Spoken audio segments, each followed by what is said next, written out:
Hello students, myself Assistant Professor Namrata Khilochia, Profile PBA College, Vapi.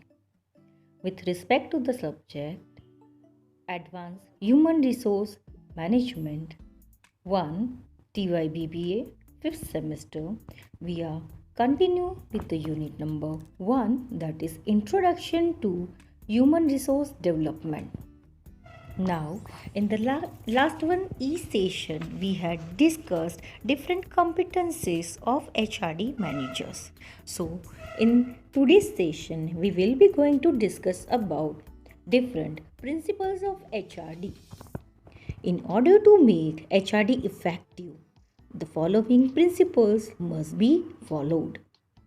The first one principle, that is corporate policy on HR.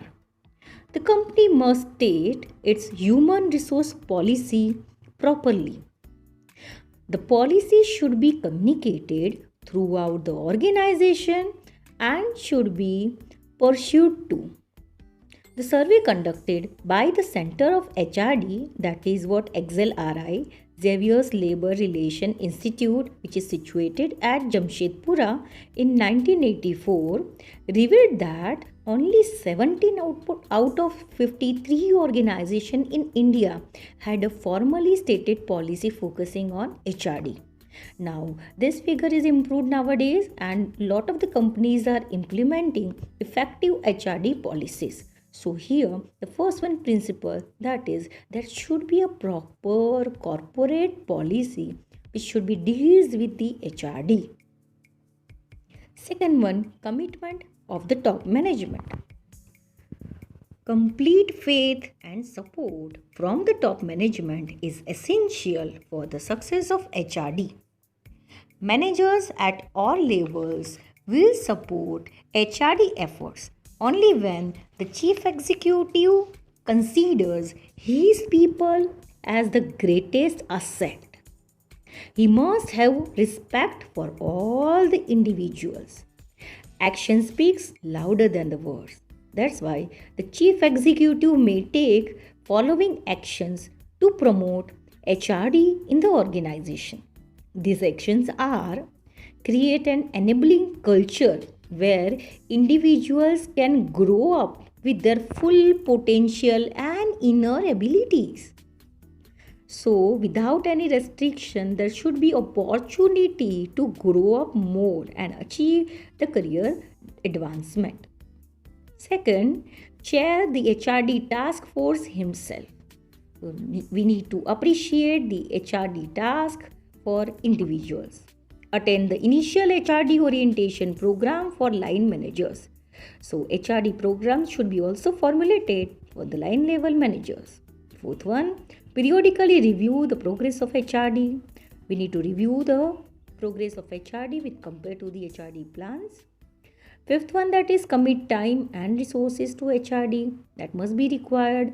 A proper time investment should be required as well as the resources required for the development of people. Sixth one, that is focus on the employees' development throughout the life of organization. So development will be always continue, and HRD is focusing on the continuous development of the human resources. So these are the 6 major actions should be required by the chief executive officer. Third one principle of HRD, that is sound planning. The HRD needs differ from one organization to another organization. Therefore, the HRD needs of the organization should be properly examined and ascertained. Then, a plan should be prepared for proper utilization of the human skills.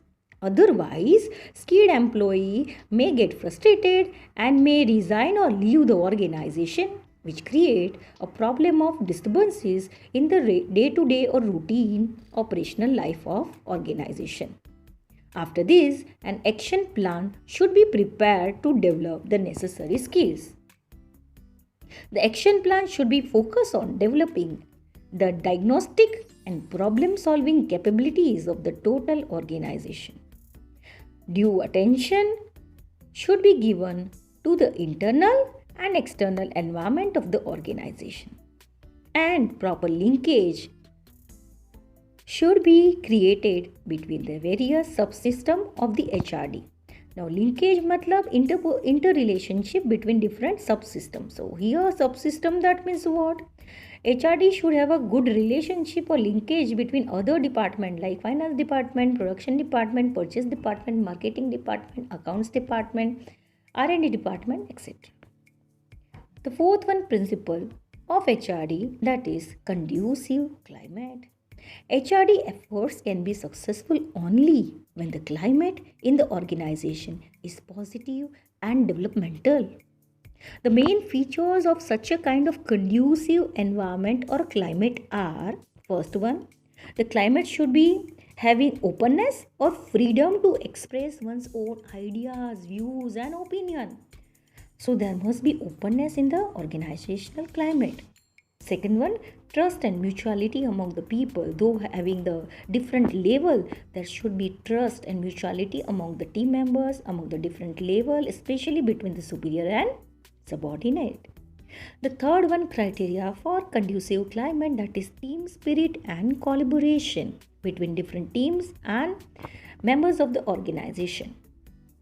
The fourth one criteria, that is reasonable freedom for experimentation and risk taking.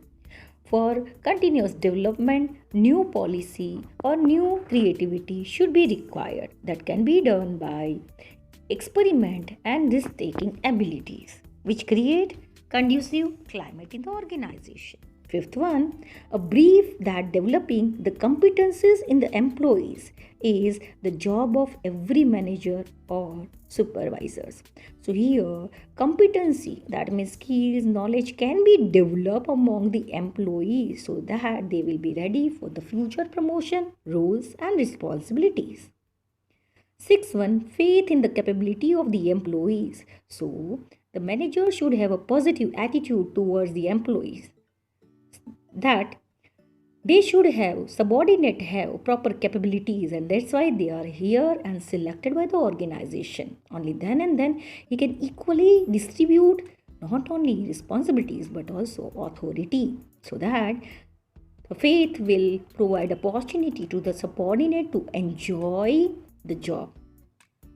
And next one, that is interest in confronting issues and solving the problem rather than hiding the problem. So by creating open environment and better trustworthy relationship between superior and subordinate, here the problem can be solved rather than hide it. For this purpose, the Center for HRD at the XLRI Jamshedpura has prepared a questionnaire to find out the HRD climate in the various industries in Indian economy. The fifth one principle of HRD, that is competent functionaries. Person with a proven reputation and skills should be appointed as the head of HRD department. So here what is necessary? Particular skills, reputation and experience. The head of the HRD department should directly report to the Chief Executive Officer of the organization, that means CEO. This is necessary to ensure status and credibility of the HRD department. The HRD professionals should strive for improving the condition for growth and development of the employees. The sixth one principle, that is gradual approach. Gradual means continuously slow changes adopted by the organization. HRD requires basic changes in organizational culture. It should be introduced, therefore, in stages.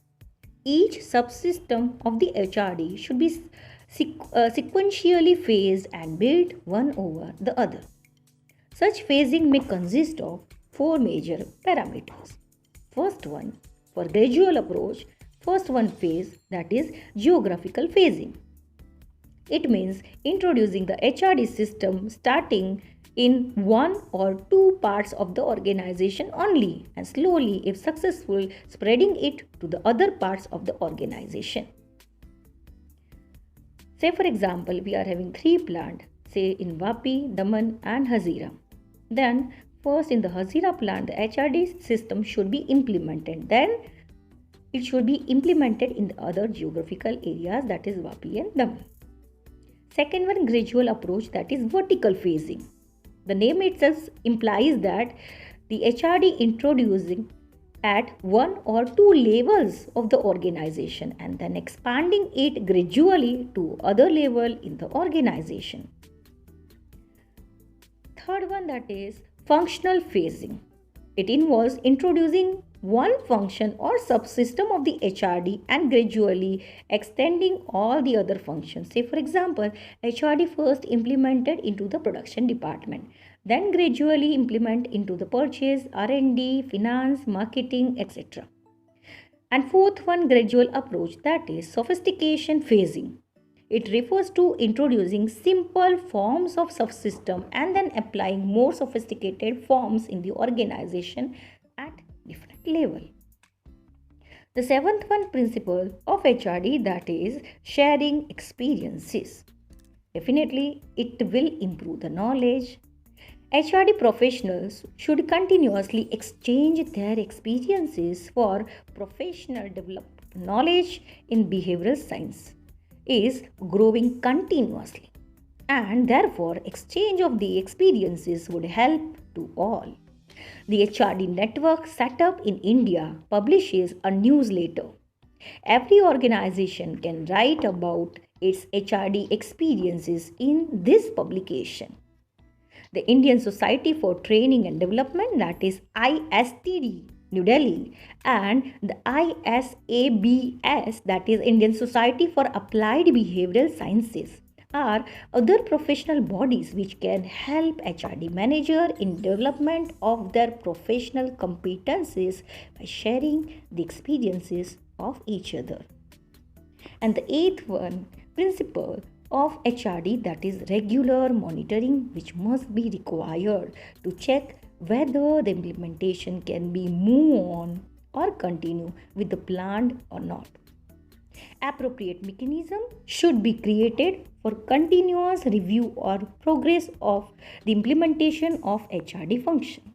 Necessary changes, modification or improvement should be carried out on the basis of such reviews or feedback. So here, now students, we are clear with the principles of HRD. Thank you, students.